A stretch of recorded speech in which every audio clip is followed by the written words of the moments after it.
ଜାତୀୟ ପୋଲିସ ଟିକାକରଣ ଦିବସ 2026 ଅବସରରେ ଇଣ୍ଟେନ୍ସିଫାଏଡ୍ ପଲ୍ସ ପୋଲିଓ ଇମ୍ୟୁନାଇଜେସନ ଆଇପିପିଆଇ କାର୍ଯ୍ୟକ୍ରମର ଜିଲ୍ଲାସ୍ତରୀୟ ଉଦ୍ଘାଟନୀ ସମାରୋହ ଆଜି ରାୟଗଡ଼ା ମୁଖ୍ୟ ଚିକିତ୍ସାଳୟଠାରେ ଅନୁଷ୍ଠିତ ହୋଇଯାଇଛି।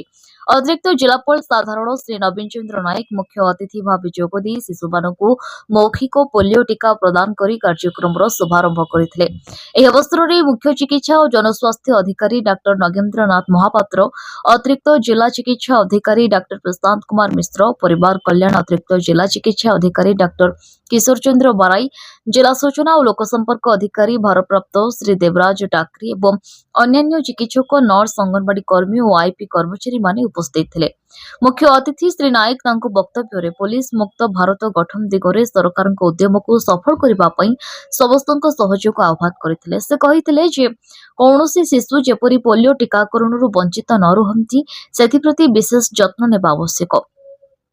CDMO PHO doctor Nagendranath Mahapatra सूचना देइथिले जे रायगढ़ जिले में प्राय 5 वर्षर कम बयसर 1,01,171 जन शिशु को मौखिक पोलियो टीका प्रदान करने लक्ष्य रखा जायछि। एथिपई जिले में 1032 बूथ, 34 ट्रांसजिट टीम एवं 23 मोबाइल टीम गठन करा जायछि। कार्यक्रम सफल परिचालना पई 2064 जन कर्मचारी, 124 जन सुपरभाइजर और 51 अतिरिक्त जानवाहन नियोजित करा जायछि। रायगढ़ अमूल्य निशंक रिपोर्ट, संघर्ष टीवी।